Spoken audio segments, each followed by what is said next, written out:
er nou? Ja, achter het bankje.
Crew departure check, please.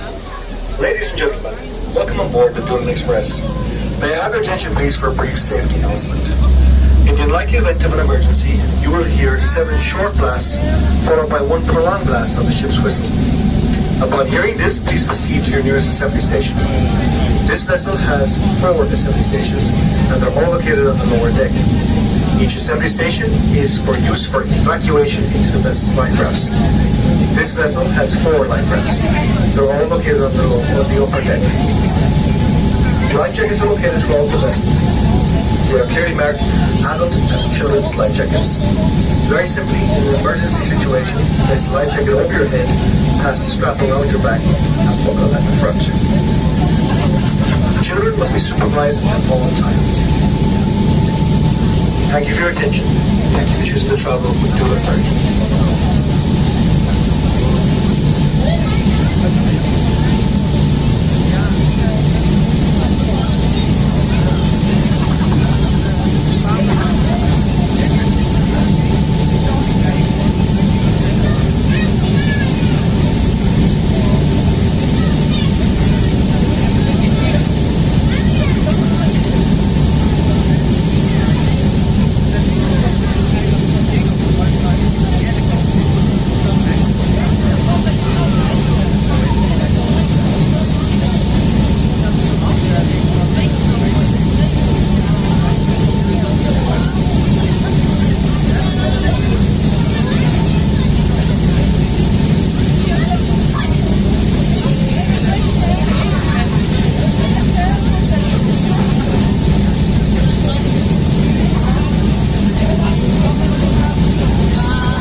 Saltwater.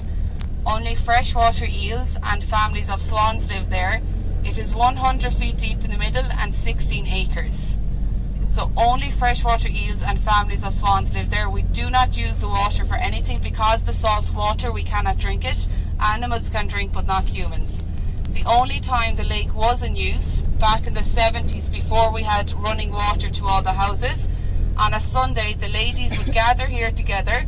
They would wash the clothes, have the chat, so that was their social scene, while all the men got to go to the lighthouse where they had TV and radio, and they would watch the Sunday game. So equality wasn't a very big thing back then. And then you'll notice a lot of stone walls around the place. The 3 Aran Islands, we have the same landscape as the Burren in County Clare. So when people first came here, the whole island was just covered in rock. They divided the land equally amongst everyone that was here at the time. The men decided to break up the rock. They ended up with so much stone, the only way to get rid of the stone and clear the land was to build all the small fields. So you'll see on the right hand side and left hand side, you'll see a gap leading on to the next field and the next field. The same person owns like 5-6 fields together, instead of one big field, very small fields, just to get rid of the stone.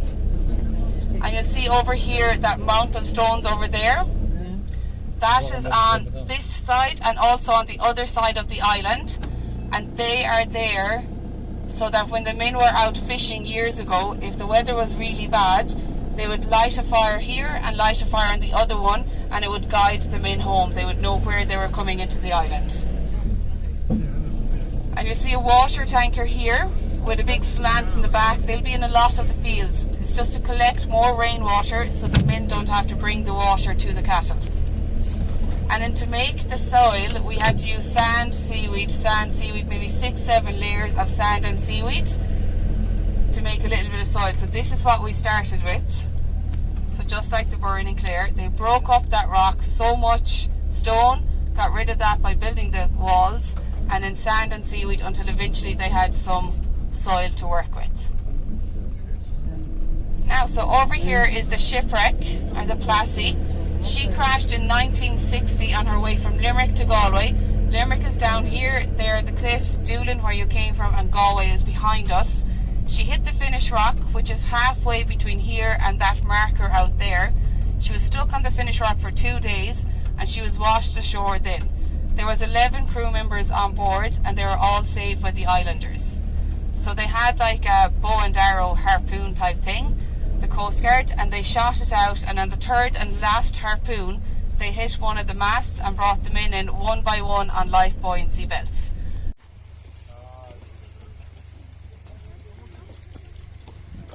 Thank you.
Ladies and gentlemen, welcome to the Cliffs of Moher. Here we are at the most southern point on the cliffs. To our right is Hag's Head. The reason it's called Hag's Head is because if you look to the top to the right of the tower, you will see the sides, view or silhouette of the old Hag's Head. You can see the round head, nose, the mouth, lips, wrinkly opening in the formation of the stone. The archway here is a formation from the sea through sea erosion. As waves crashing significantly carves out this archway, and eventually the archway will collapse, and that will leave a sea stack, tall floor of rock standing on its own. Later in the tour, we will point out the sea stack to you in a different part of the cliff. The tower here was built in 1813 by the British. During the British occupation of the island of Ireland, the British were afraid that Napoleon or the Spanish were going to invade the island of Ireland and subsequently invade Britain. So they built a series of these towers all around our coast. There are 54 of them in total. They run all the way from Dublin as far south as County Cork and as far north as County Sligo. Each one of these towers is one to the north and one to the south, all linked by the line of sight. They were not defensive towers, there was no cannon based on them.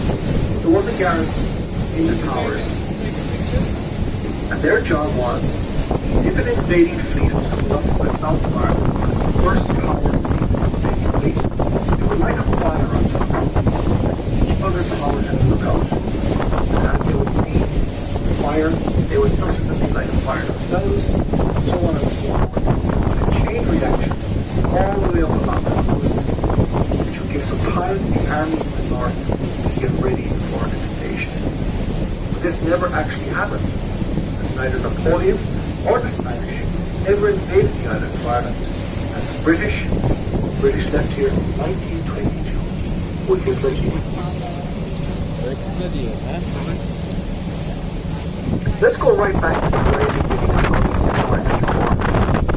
the millions of years ago, there was an ancient river that ran down through the Ierland River, and it basically created that portion as sand. Down the river, they all got deposited on the riverbank. Then, over millions of years, atmospheric pressure, all this debris got compacted into the rock sea floor. This rock was actually much further up, going out towards the Aran Islands, which are now on our left-hand side. And over a very long period of time, the main creator of these cliffs has been the wild Atlantic Ocean, crashing against the base of the cliff, wearing away at its base, which in turn makes the top unstable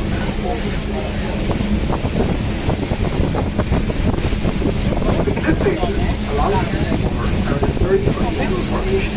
Not only are they vertical, but they also run in zigzag formation if you were to look at them from an aerial photograph. We have been told by local geologists that the reason for this is because the Ierland region, north of the county, runs underneath the cliffs. The Ierland is made up of limestone, and the limestone runs underneath all this debris and sandstone that was.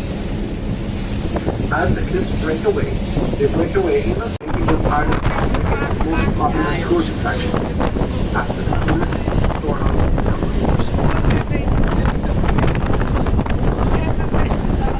During the mid middle of April, up in the middle, and this is a safeguard mechanism because there's no nest to hold the egg inside.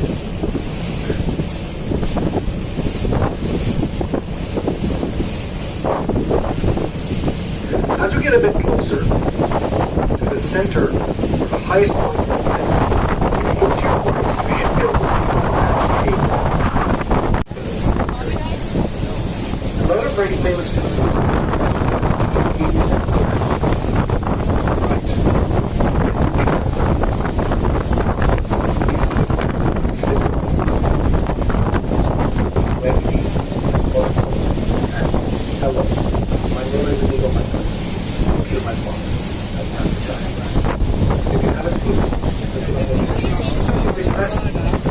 break the down the cave. Eventually this cave would go and get eroded right through to the other side. When the British were mapping out our country in the mid-1600s, they listened to what the local people were saying in our community. They phonetically wrote down what people were saying. So I'll just give you an example.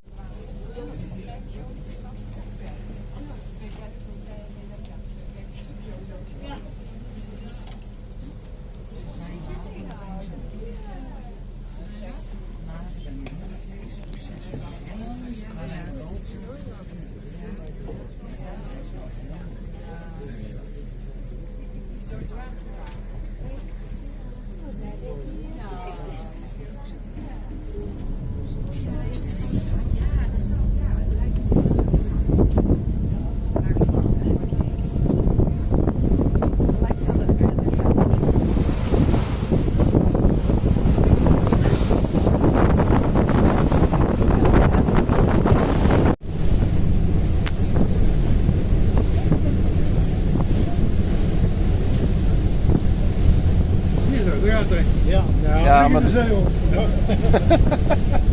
uit de plaat.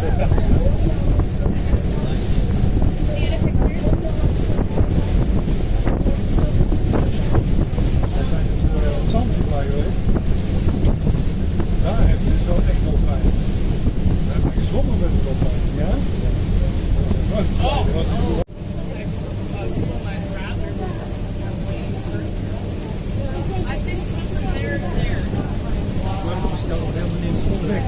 helemaal niks. Net de plaats van I wouldn't enjoy it and I wouldn't be good at it. Dat is een toeristische attractie. Ja, dat vind ik wel leuk. Dat is vaak.